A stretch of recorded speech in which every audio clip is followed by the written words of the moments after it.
Hello students, good morning to all of you. आप सभी कैसे हैं? उम्मीद करते हैं कि आप सभी बहुत ही अच्छे होंगे। जय हिंद, जय भारत।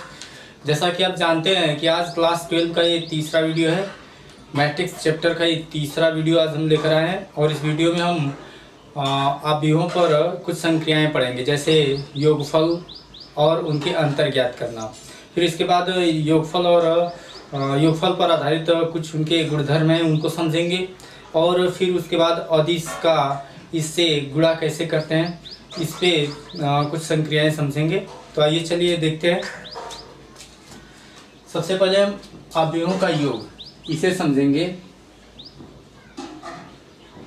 अवयवों का योग, एडिशन ऑफ मैट्रिसेस। चलिए तो आइए देखते हैं अवयवों का योगफल क्या होता है। तो हमें पता है कि किसी भी अवयव को हम तभी जोड़ सकते हैं जब उनके क्रम समान हो। कहने का मतलब कि यदि दो अवयव को हमें जोड़ना है तो उन दोनों अवयवों के क्रम क्या होने चाहिए, एक समान होने चाहिए, अर्थात उनकी कोटि एक समान होनी चाहिए। तो हम डिफिनीशन देंगे कि दो समान क्रम के अवयवों का योगफल एक ऐसा अवयव होता है जो उन अवयवों के संगत अवयवों के योगफल से प्राप्त होता है।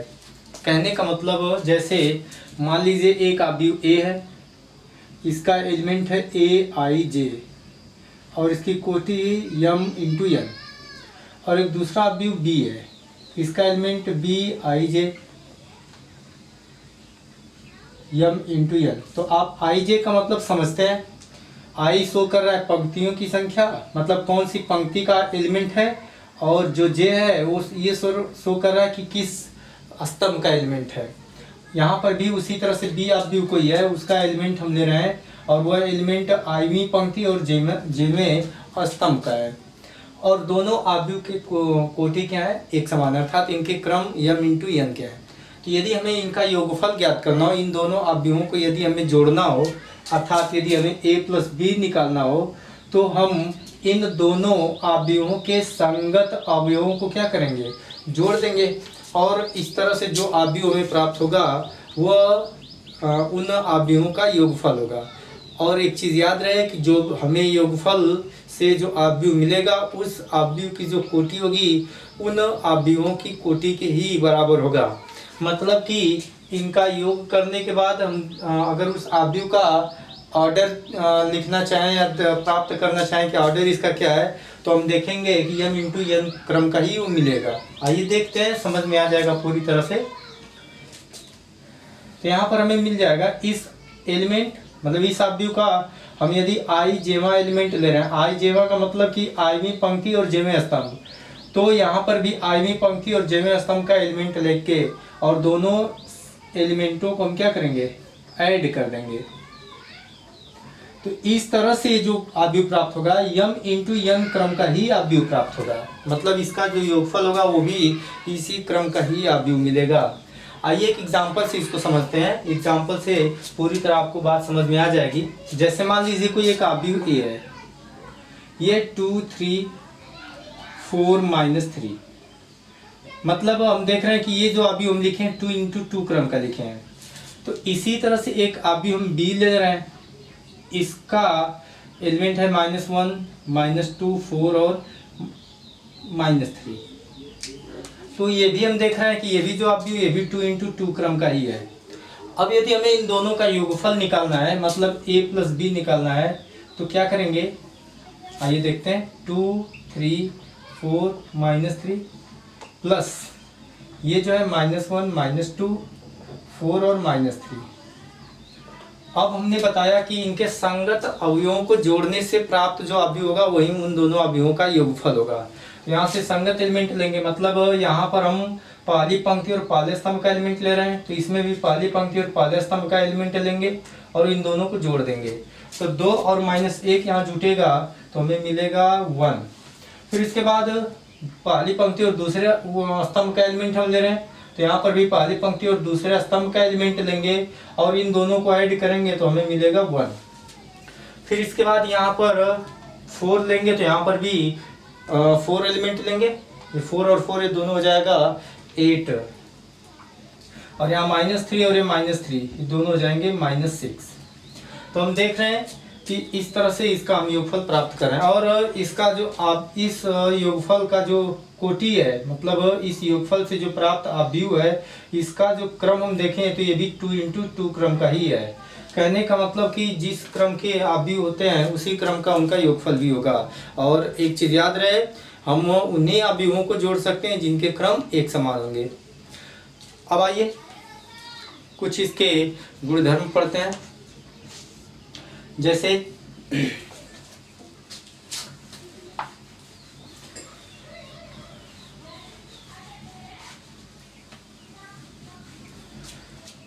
आव्यूहों के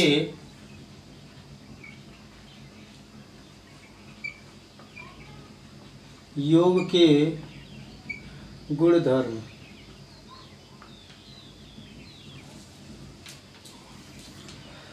तो पहला हम चेक करेंगे कि आव्यूहों पर क्रम विनिमय नियम लागू होता है कि नहीं। कहने का मतलब कि हम आव्यूहों के गुणधर्म में हम क्रम विनिमय नियम, साचर्य नियम, योज्य तत्समक, योज्य प्रतिलोम, फिर उसके बाद निरसन नियम, ये सब पढ़ेंगे और देखेंगे क्या इन आव्यूहों पर ये सब रूल लागू होते हैं या नहीं, और इसको प्रूफ भी करके चेक करेंगे। तो आइए देखते हैं। सबसे पहले हम क्रम विनिमय नियम, क्रम विनिमय नियम, इस नियम की बात करेंगे। तो क्रम विनिमय नियम आप जानते हैं संख्याओं पर किस तरह से लागू होता है। कहने का मतलब जब यदि दो संख्या हमें जोड़ना हो तो उन दोनों संख्याओं के योगफल पर उनके क्रम का कोई प्रभाव नहीं पड़ता है। आप पूरी तरह जानते हैं। जैसे कहने का मतलब 2 में 3 ऐड करें या 3 में 2 ऐड करें, दोनों तरफ से हमें आंसर सेम मिलेगा। देखिए 4 + 5 लिखेंगे तो 9 होगा, चाहे मैं 5 में 4 ऐड करूं तो भी 9 होगा। मतलब इनके क्रम पर कोई प्रभाव नहीं पड़ रहा है। तो ये तो संख्याओं पर था। इसी तरह से हम आव्यूहों पर चेक करेंगे। कहने का मतलब हम कह सकते हैं कि दो आव्यूहों के योगफल पर उनके क्रम का या दो से अधिक आव्यूहों के योगफल पर उनके क्रम का कोई प्रभाव नहीं पड़ता है। जैसे मान लीजिए A और B दो आव्यूह है, तो इनका योगफल A + B या B + A ये दोनों क्या होंगे, बराबर होंगे, अर्थात इस पर क्रम विनिमय नियम लागू होगा। आइए इसको प्रूव करते हैं, चेक करते हैं कि वास्तव में ये सत्य है या असत्य है। आइए चेक कर लेते हैं। तो मान लीजिए A कोई आव्यूह है जिसका एलिमेंट Aij और ये m × n कोटि का है, और B कोई आव्यूह है जिसका एलिमेंट है Bij और ये है m × n कोटि का। तो यदि A + B निकालें तो देखिए A + B बराबर यहाँ पर होगा, जो A आव्यूह है इसके ये एलिमेंट है, इनको हम ऐड करेंगे किससे, B से। B का जो एलिमेंट है ये है Bij m × n। अब यहाँ पर हमने परिभाषा में यही बताया, परिभाषा से अगर हम देखें तो इनके एलिमेंट संगत अवयव को हम क्या करेंगे, ऐड करेंगे। तो इस तरह से एक आव्यूह मिलेगा और जो वो आव्यूह होगा इनका योगफल होगा। मतलब इस तरह से हमें मिलेगा Aij + Bij, और ये जो आव्यूह होगा m × n क्रम का होगा। ये क्या किससे प्राप्त हुआ है, यहाँ पर लिख देंगे आव्यूहों के योग की परिभाषा से, ये चीज होगा। अब इसके बाद यदि मैं B + A की बात करूं या हम इसी में आगे बढ़ें तो हम इसको क्रम विनिमय नियम, अब एक तरह से ये क्या है, एलिमेंट, जो इनके एलिमेंट है एक प्रकार की संख्या है, तो हम संख्याओं के योगफल पर, यहाँ पर दो संख्याएं जोड़ी जा रही हैं तो दो संख्याओं के योगफल पर हम क्रम विनिमय नियम लागू कर सकते हैं। तो इसका मतलब ये हुआ कि यहाँ पर हम Bij और Aij का स्थान आपस में हम चेंज कर सकते हैं। तो यहाँ पर लिखेंगे Bij + Aij m × n। ये है संख्याओं पर क्रम विनिमेय नियम से। अब इसके बाद यहाँ पर हम देख रहे हैं कि इन दोनों एलिमेंट को जब हमने ऐड किया तो इस प्रकार का भी मिला। सेम उसी तरह से भी है। यदि मैं इन्हें अलग अलग लिखना चाहूँ तो हमें इस तरह से मिलेंगे, अर्थात हम इन एलिमेंट्स को हम अलग अलग इस तरह आव्यूह में लिख सकते हैं। m into N plus aij m into N. ये हो जाएगा आव्यूहों की योग की परिभाषा से, आव्यूहों के योग की परिभाषा से। कहने का मतलब योग की परिभाषा से यदि मैं इसको इतना लिख सकता हूं तो ये दोनों इसका मतलब बराबर है। तो यहाँ पर इसका मतलब ये हुआ कि इसे हम इतना तोड़ सकते हैं, इस रूप में तोड़ सकते हैं। तो वही बात यहाँ पर भी है, इस तरह से है पहले से, और इनमें दो टर्म, इनके जो एलिमेंट है दो टर्मों के योगफल से प्राप्त हो रहा है। तो यदि मैं इन दोनों टर्मों को अलग अलग इस तरह लिख दूँ तो इस पर कोई इफेक्ट नहीं पड़ेगा। जैसे यहाँ पर है, इसको हमने इसमें लिखा तो सेम इसको हम उसी तरह से अलग अलग कर सकते हैं। अब यहाँ पर हम देख रहे हैं कि ये जो है बी आव्यूह है प्लस ये जो है ए आव्यूह है। तो यहाँ से हमें मिल गया a प्लस बी बराबर b प्लस ए, अर्थात आव्यूहों पर क्रम विनिमय नियम यहाँ दिख नहीं रहा है, इसको हम ऊपर लिख दे रहे हैं। यहाँ पर ये जो आव्यूह है इसको हम b लिखेंगे, क्योंकि यहाँ पर हम देख रहे हैं ये b आव्यूह है और ये जो है a आव्यूह है, और यहाँ पर a प्लस बी। तो हम देख रहे हैं कि a प्लस बी बराबर b प्लस ए मिल रहा है। कहने का मतलब यहाँ क्रम विनिमय नियम लागू हो सकता है। आगे साहचर्य नियम समझते हैं।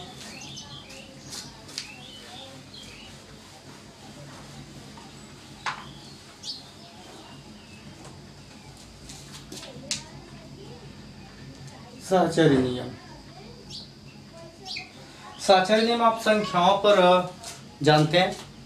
संख्याओं पर क्या है, संख्याओं पर किस प्रकार से साहचर्य नियम लागू होता है इसको आप समझ लें।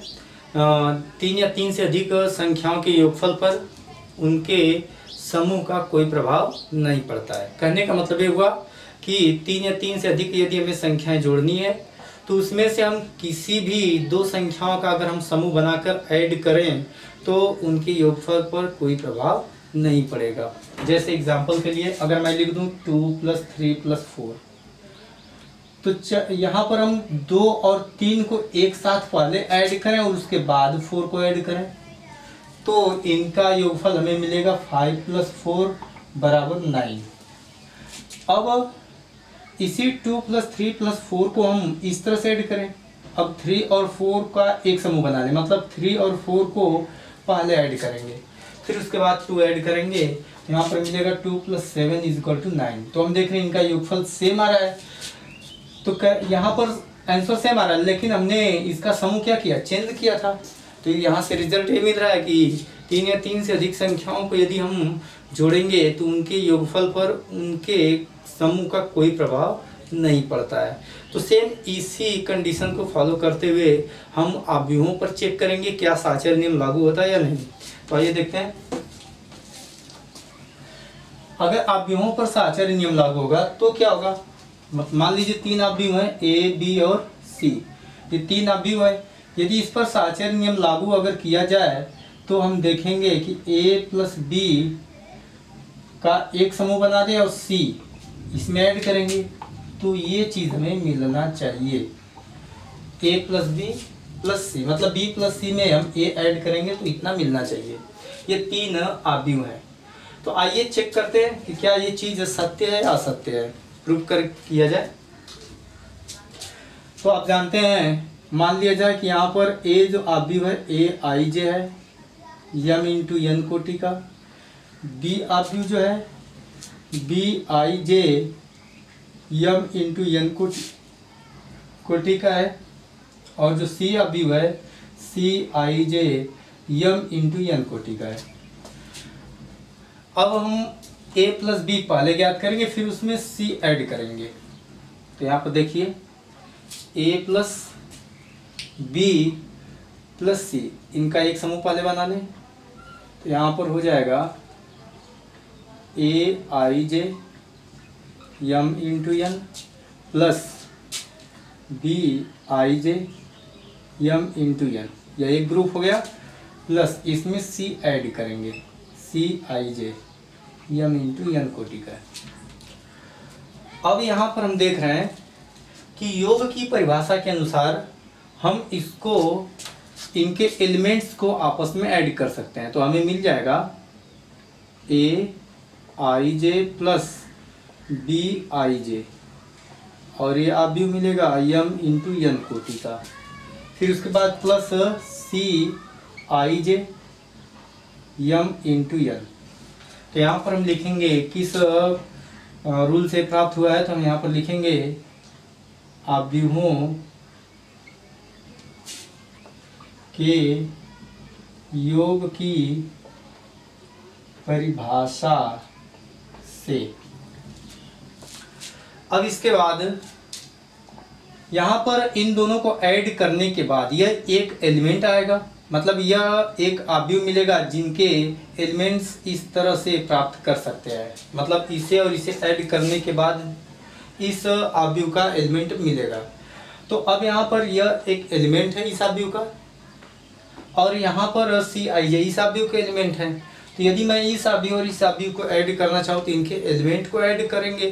संगत एलिमेंट ऐड करने पर आव्यूह प्राप्त होगा, उसी जो आव्यूह प्राप्त होगा वही आव्यूह उनका योगफल होगा। तो आइए योगफल की परिभाषा के अनुसार हम इसे फिर लिख सकते हैं A I J plus B I J plus C I J M into N कोटि का। ये होगा आव्यूहों के योग की परिभाषा से। अब इसके बाद यदि हम इस पर देखें तो इस पर अब हम क्रम विनिमय नियम लगा सकते हैं। कहने का मतलब क्रम विनिमय नहीं, साचर्य नियम, क्योंकि 3 या 3 से अधिक संख्या है, मतलब 3 संख्या है तो 3 संख्याओं के योगफल पर साचर्य नियम लागू किया जा सकता है। अब ये भी आप समझे हैं। तो यहाँ पर अब यदि मैं इन दोनों का एक समूह बना दूं, अर्थात इसे हम इस तरह लिखें A I J plus B I J plus C I J M into N. यहाँ पर लिखेंगे संख्याओं पर, क्योंकि हम संख्याओं पर साचर्य नियम लगा रहे हैं। यहाँ पर लिखेंगे संख्याओं पर साचर्य नियम से। तो यहाँ पर साचर्य नियम के अनुसार इतना लिख लिए। अब यहाँ पर हम देख रहे हैं इसे और इसे अलग अलग कर सकते हैं, क्योंकि इन दोनों को ऐड करेंगे तो एक एलिमेंट मिलेगा और यहाँ से एक एलिमेंट, और इन दोनों का ये योगफल है। हम इसको अलग अलग आव्यूहों के योगफल की परिभाषा के अनुसार लिख सकते हैं। यहाँ पर लिखेंगे A I J M into N plus ये जो होगा B I J plus C I J M into N. ये होगा आव्यूहों के योग की परिभाषा से।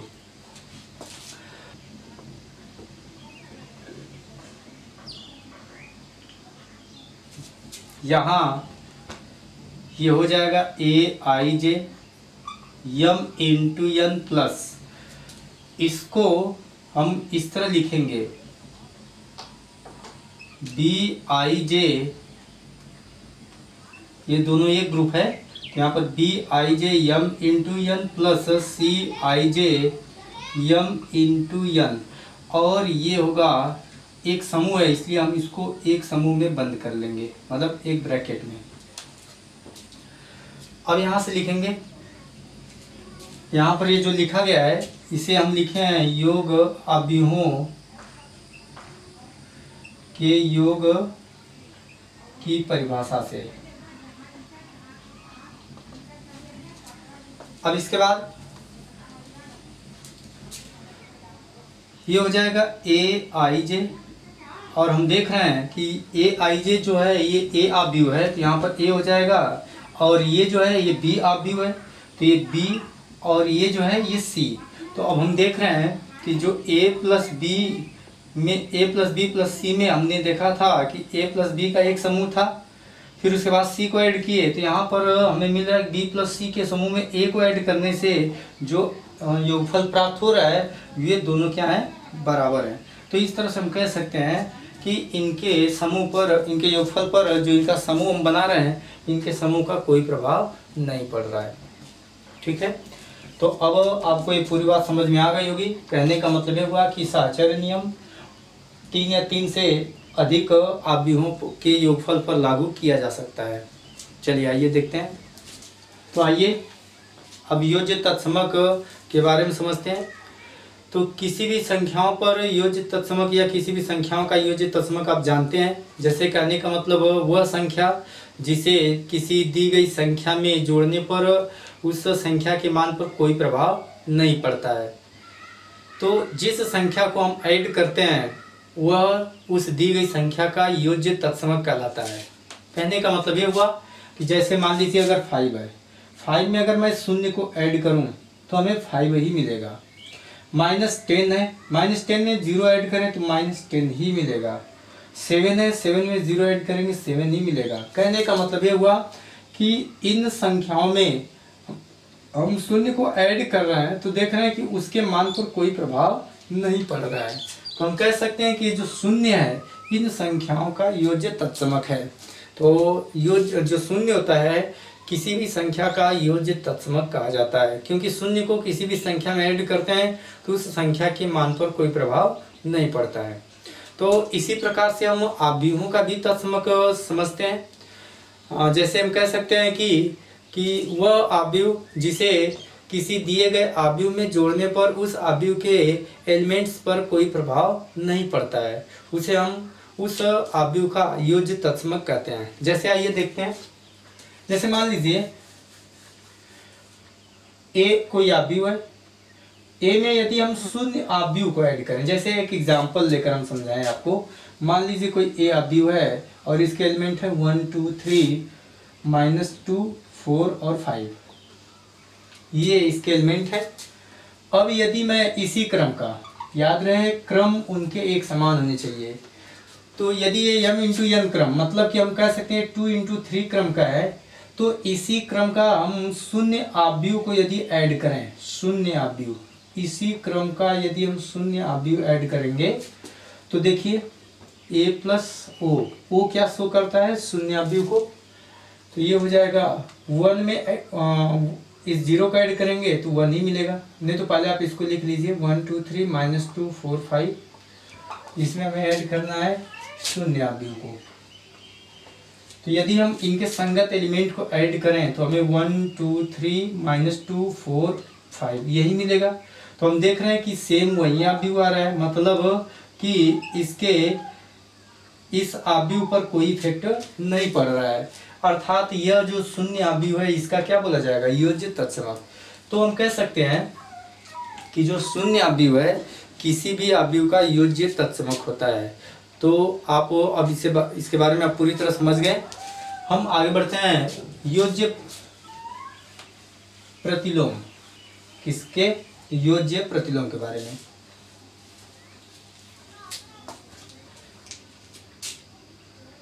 योज्य प्रतिलोम, आइए अब हम योज्य प्रतिलोम के बारे में समझते हैं। तो संख्याओं पर आप योज्य प्रतिलोम जानते हैं। जैसे किसी भी दी गई संख्या में एक इस प्रकार की संख्या जोड़ी जाए जिससे उस दी गई संख्या की वैल्यू 0 हो जाए, तो जिस संख्या को हम जोड़ते हैं वह उस दी गई संख्या का योज्य प्रतिलोम कहलाता है। जैसे अगर मैं बात करूं 4 में अगर मैं -4 ऐड कर दूं तो हमें 0 मिलेगा। -5 है, -5 में 5 ऐड कर दें तो भी 0 मिलेगा। यहाँ पर अगर मैं 10 में -10 ऐड कर दूं तो भी 0 मिलेगा। तो हम कह सकते हैं कि ये जो 4 है इस 4 का योज्य प्रतिलोम -4 होगा। क्यों? क्योंकि -4 को हम इसमें ऐड किया तो 0 मिला। इस -5 का योज्य प्रतिलोम क्या होगा, 5 होगा। क्यों? क्योंकि -5 में हमने 5 ऐड किया तो 0 मिला। तो हम कह सकते हैं कि वे दो संख्याएं जिनका योगफल शून्य हो, हम इस तरह भी कह सकते हैं कि वे दो संख्याएं जिनका योगफल शून्य हो वे दोनों एक दूसरे के योज्य प्रतिलोम कहलाते हैं। एक दूसरे के योज्य प्रतिलोम कहने का मतलब 4 का योज्य प्रतिलोम -4 और -4 का योज्य प्रतिलोम 4, क्योंकि इन दोनों को हम आपस में जोड़ रहे हैं तो इनका योगफल शून्य हो रहा है। तो हम डिफिनीशन संख्याओं पर आधारित इस तरह दे सकते हैं। अब इसी प्रकार हम आव्यूहों पर भी समझते हैं। कहने का मतलब आव्यूह के लिए हम कहेंगे कि ऐसे दो आव्यूह जिनका योगफल शून्य आव्यूह प्राप्त हो वे दोनों आव्यूह एक दूसरे के योज्य प्रतिलोम कहलाते हैं। आइए देखते हैं।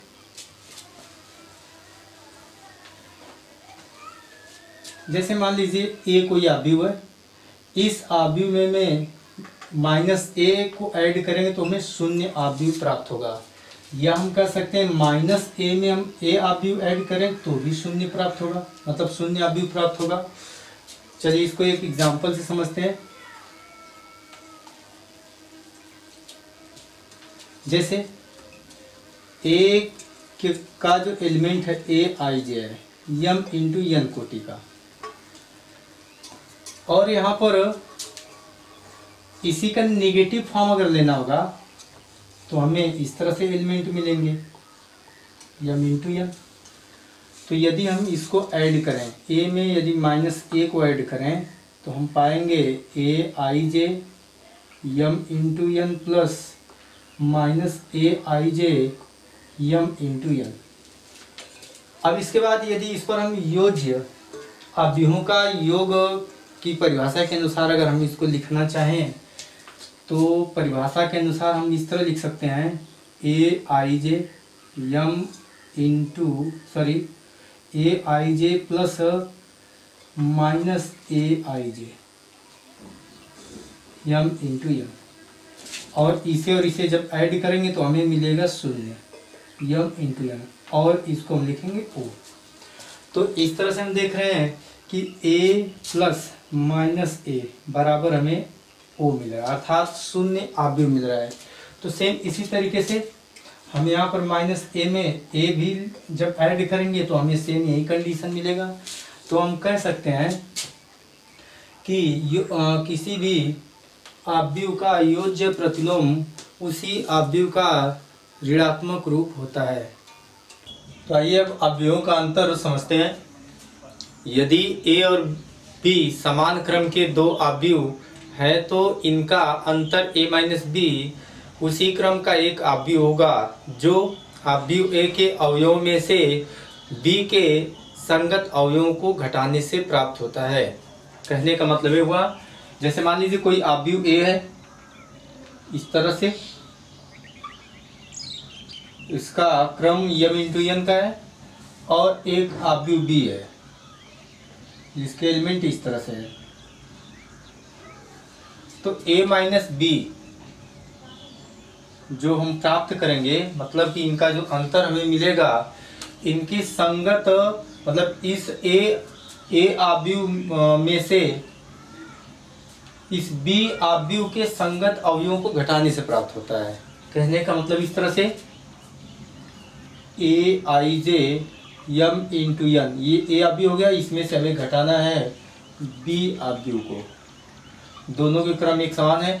तो अब हम इस आव्यूह के अवयवों में से इस आव्यूह के संगत अवयव को घटाएंगे तो हमें a माइनस b प्राप्त होगा। तो यहाँ पर हम लिखेंगे aij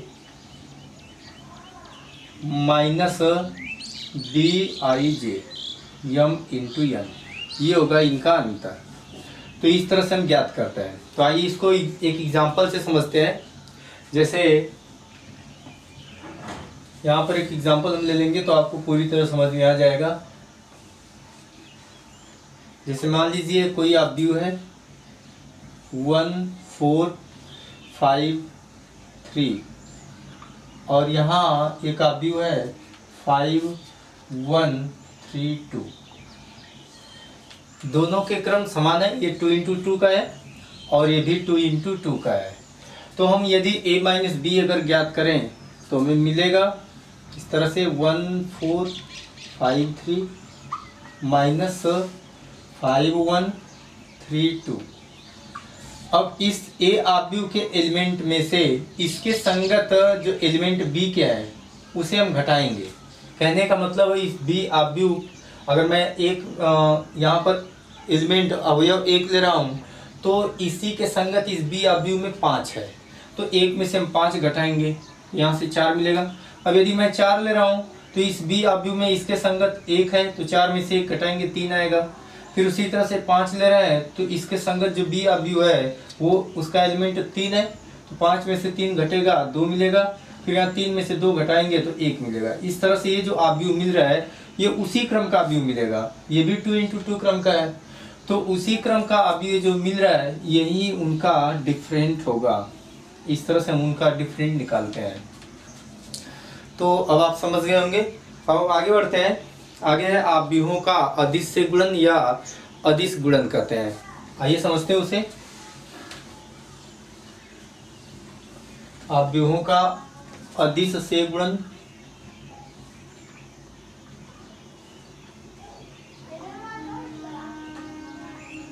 अदिश से गुणन या अदिश गुणन कहते हैं। अदिश गुणन, तो ये इसे समझते हैं।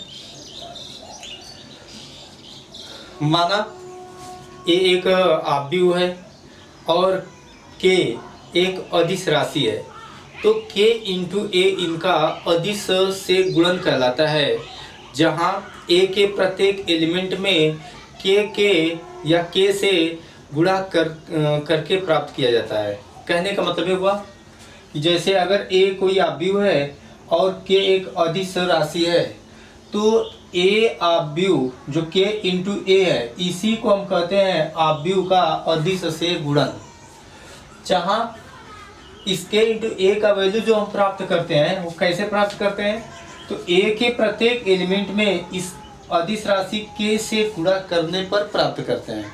आइए इसको एक एग्जाम्पल से भी समझेंगे। पहले इसको हम इस तरह समझ लें। मान लीजिए ए कोई आव्यूह है जो इस टाइप से है, ए आई जे, जिसके एलिमेंट है ये m × n क्रम का है, और कोई अदिश राशि k है।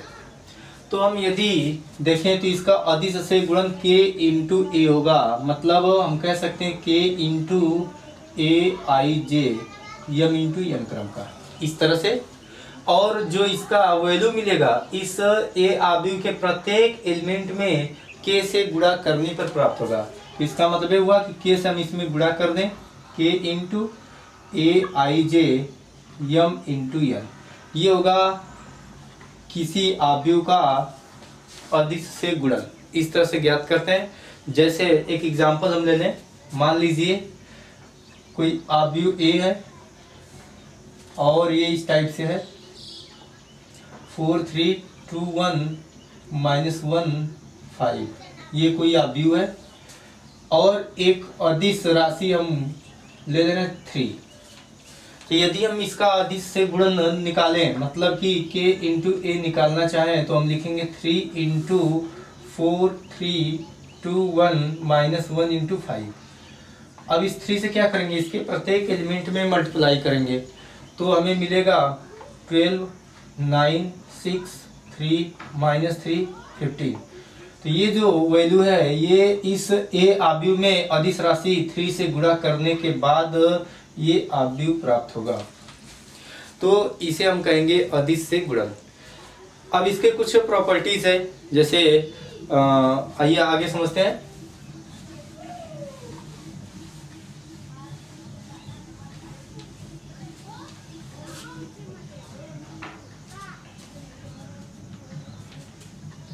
अदिश गुणन के गुण। पहला गुण क्या है, यदि a और b समान क्रम के दो आव्यूह और k एक अदिश राशि है, तो इसे हम इस तरह से लिखेंगे k × a + b बराबर k × a + k × b। कहने का मतलब ये हुआ कि इन दोनों आव्यूहों के योगफल में इस अदिश राशि से गुणा करने पर जो गुणनफल प्राप्त होगा वो उन दोनों अवयवों में अलग अलग अदिश राशि से गुणा करके अगर योगफल ज्ञात करें तो वे दोनों आपस में बराबर होंगे। तो आइए इसी को हम प्रूव करते हैं। मान लीजिए ए कोई अवयव है जो इस तरह से, जिसके एलिमेंट है ए I J M into N कोटि का है, और बी अवयव है जिसका एलिमेंट बी है इस तरह से B I J M into N क्रम का ये भी होगा क्योंकि दोनों के क्रम एक समान है। तो अब यदि हम यहाँ लेफ्ट हैंड साइड को देखें तो ये है के इंटू ए प्लस बी। तो यहाँ पर ए प्लस बी ये दोनों अवयवों का योगफल है। अब इन दोनों अवयव की जगह पर हम ये दोनों चीज लिखेंगे। तो आइए देखते हैं K into A I J M into N plus B I J M into N. तो अब योग की परिभाषा के अनुसार, मतलब अवयवों के योग की परिभाषा के अनुसार अगर हम देखें तो इसे लिखेंगे के इंटू, इन दोनों एलिमेंट्स को ऐड कर देंगे, संगत एलिमेंट इनके ऐड किए जाएंगे। तो यहाँ से हमें मिलेगा A into I J, sorry A I J plus B I J M into N. अब इसके बाद यहाँ पर हम लिख लेंगे अवयवों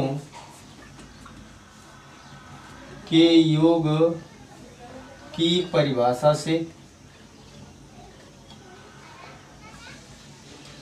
अब इसके बाद यदि इस पर हम अदिश गुणन लागू करें, अदिश गुणन, तो यहां से हमें मिलेगा के इंटू, अदिश गुणन से अभी आप समझे हैं कि के का इसके प्रत्येक एलिमेंट में हम क्या करते हैं, मल्टीप्लाई करते हैं।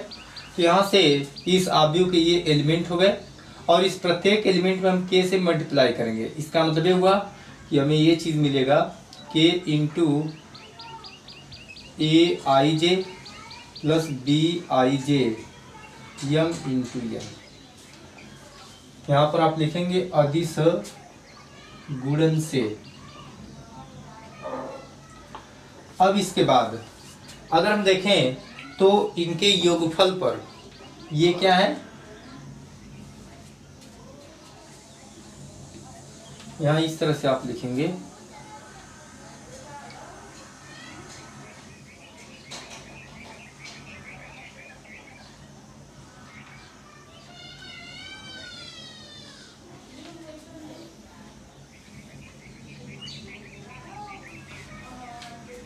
तो अब योगफल पर गुणन का वितरण नियम अगर लागू करें तो यहाँ से के से हम इसके प्रत्येक एलिमेंट में हम गुणा करेंगे। तो ये हो जाएगा K into A I J plus K into B I J M into N का है। तो यहाँ से हम लिखेंगे योग पर गुणन का वितरण नियम से, वितरण नियम।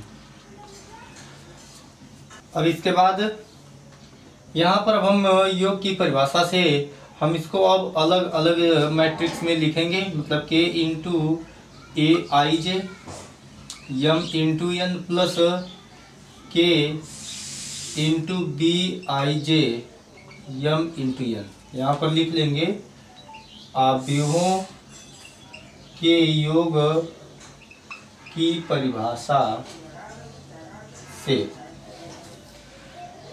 अब इसके बाद यहाँ पर जो अदिश गुणन है, अदिश गुणन है, हम इसको इस तरह से लिखेंगे K into A I J M into N, इस तरह भी लिख सकते हैं। प्लस इसे भी हम उसी तरह से लिखेंगे K into B I J M into N. यहाँ पर लिख देंगे अदिश गुणन से, अदिश गुणन से।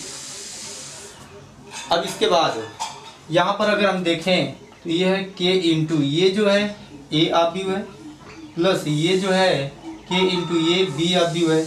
मतलब हमें मिल रहा है के इंटू ए प्लस बी, ये चीज़ हमें मिल रहा है कि के इंटू ए प्लस के इंटू बी के बराबर होगा। तो इस तरह से अब आप पूरी तरह ये चीज़ समझ रहे होंगे। तो आइए अब हम दूसरी प्रॉपर्टी देखते हैं। दूसरा है यदि यम और एन दो अदिश राशि और ए कोई अवयव है तो हम इसे इस तरह से लिखेंगे यम प्लस एन इंटू ए बराबर यम इंटू ए प्लस एन इंटू ए। तो आइए इसे प्रूव करते हैं। मान लीजिए ए कोई अवयव है ए I J, M into N क्रम का है। तो यहाँ पर अगर हम इसे लें यम प्लस एन इंटू ए, तो ये हमें मिलेगा यम plus N into A I J M into N. तो अब हम इस पर, यह एक अदिश राशि है, मतलब इनका योगफल हम जानते हैं कि दो अदिशों का योगफल एक अदिश ही प्राप्त होगा। तो यहाँ पर एक अदिश राशि ही मिलेगा। अब इसका हम क्या करेंगे, अदिश गुणन के रूल से हम इसको इस तरह लिखेंगे यम plus N into A I जे। ये होगा अदिश गुणन से। अदिश गुणन से इसे हम इस तरह लिखेंगे। अब इसके बाद इनके योगफल पर संख्याओं, ये एक प्रकार की संख्या है, तो संख्याओं पर, संख्याओं का योग पर गुणन का वितरण नियम रूल से हम इसको इस तरह लिखेंगे। यम में इसका मल्टीप्लाई करेंगे ए आई जे, प्लस एन में भी मल्टीप्लाई करेंगे यम इंटू एन। तो यहाँ पर लिखेंगे संख्याओं के योग पर गुणन का वितरण नियम, वितरण नियम से, इस तरह से लिखेंगे। अब इसके बाद यहाँ पर हम इसे योगफल की जो परिभाषा है, योगफल मतलब अवयवों के योग का जो परिभाषा है, उसके अनुसार हम इसे अलग अलग अवयव में लिखेंगे। M into A I J M into N plus N into A I J M into N. यहाँ पर लिखेंगे अवयवों के योग की परिभाषा से। अब इसके बाद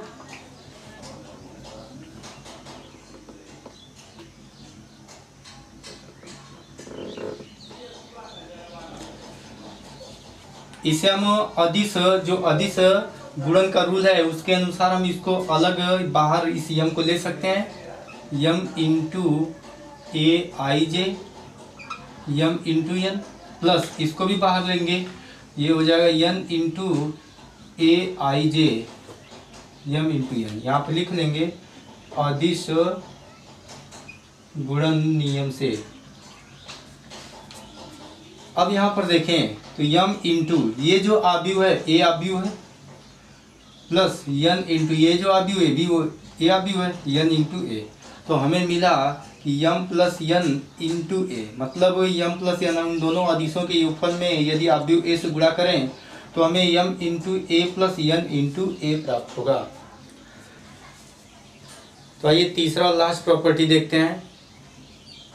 यदि अवयव ए तथा दो अदिश राशि यम और एन है, तो M into N into A बराबर M into N A plus N into M A के बराबर होगा। मतलब ये हुआ कि उन दोनों अदिशों के गुणनफल में अवयव से गुणा करने पर जो गुणनफल प्राप्त होगा, वो गुणनफल उस अवयव में किसी एक अदिश राशि से गुणा करके फिर दूसरी राशि से गुणा करें तो इस तरह से प्राप्त गुणनफल के बराबर होगा।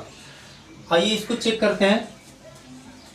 जैसे मान लीजिए ए कोई अवयव है, इस तरह से यहाँ पर जो क्रम है आप इसको P इंटू क्यू ले लीजिए, क्योंकि यहाँ पर यम और एन ऑलरेडी पहले से हम ले चुके हैं। तो अब हम देखें तो यम इंटू एन इंटू ए को हम लिखेंगे इस तरह से, यम इंटू एन जो अवयव ए है ए I J P into Q. तो इस पर अगर हम अदिश गुणन लागू करें तो यहाँ पर अदिश गुणन से इसे हम लिखेंगे M into N into A I J P into Q, ये होगा अदिश गुणन से, अदिश गुणन से। अब इसके बाद हम संख्याओं पर गुणन का साचर्य नियम अगर लागू करें तो यहाँ पर हम देख रहे हैं 3 संख्याएं, 1, 2 और ये 3। यहाँ पर आई जे इनका क्रम शो करेगा, कौन सी पंक्ति और किस स्तंभ का है। तो यहाँ पर हम देख रहे हैं 3 संख्याएं और 3 संख्याओं पर गुणन का साचर्य नियम अगर हम लागू करें तो यहाँ पर हम लिख सकते हैं M into N A I J P into Q. यहाँ पर लिख लेंगे संख्याओं पर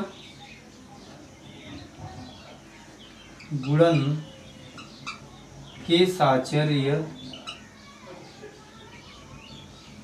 नियम से। अब इसके बाद अगर हम इस पर अदिश गुणन लागू करें, अदिश गुणन, तो ये चीज़ बाहर हो जाएगा, यम into N into A I J P into Q, इस तरह से लिखेंगे। इसे हम लिखेंगे यहाँ पर अदिश गुणन से।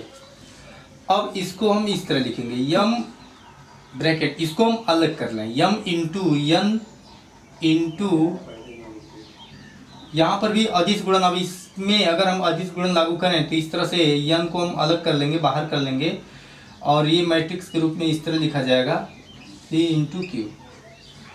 ये भी होगा अदिश गुणन से।